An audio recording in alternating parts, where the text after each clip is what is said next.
ನಮ್ಮ ದೇಶದಲ್ಲಿ IPL ವರ್ಷದಾಗೆ 100 ದಿನ IPL ಇಟ್ಬಿಡೋದು, ಬೆಟ್ಟಿಂಗ್ ಒಳಗೆ ಇಡಬೇಡೋದು ರೀ. ಪಾರ್ಲಿಮೆಂಟ್ ನಾಗ ತಗಸ್ರಿ ಅದನ್ನ.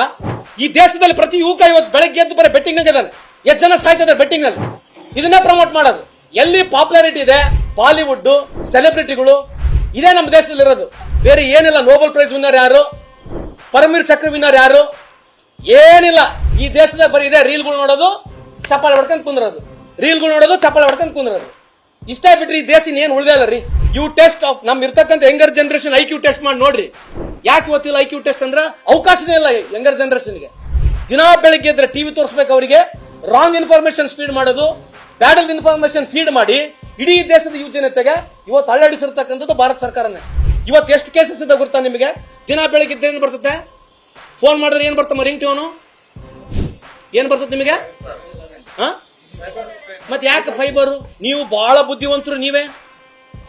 Digital India digital India digital India ಅಂತ ಯಾರು ಹೇಳಿದ್ರು? ಇವತ್ತು ಡಿಜಿಟಲ್ ಫ್ರಾಡ್ ಎಷ್ಟಾಗಿದೆ ಗೊತ್ತಾ ನಿಮಗೆ? ಈ ದೇಶದಲ್ಲಿ crime rate has gone every year 1 ಲಕ್ಷದಿಂದ 2 ಲಕ್ಷ, 2 ಲಕ್ಷದಿಂದ 3 ಲಕ್ಷ, 3 ಲಕ್ಷ 4 ಲಕ್ಷ, 4 ಲಕ್ಷ 5 ಲಕ್ಷ ಕ್ರೈಮ್ ರಿಜಿಸ್ಟರ್ಡ್ ಆಗ್ತಾ ಇದೆ. 5 lakh cases every year it's increasing. ಇದ್ರ ಬಗ್ಗೆ ಚರ್ಚೆ ಇಲ್ಲ. ಚರ್ಚೆ ಏನಂತಂದ್ರೆ ಇದೆ, ಮುಸ್ಲಿಂ ಅಂಡ್ ಮುಸ್ಲಿಂ ಇದು ಬಿಟ್ರೆ ಬಿಜೆಪಿ ಇರುತ್ತೆ, ಬೇರೆ ಅಜೆಂಡನೇ ಇಲ್ಲ.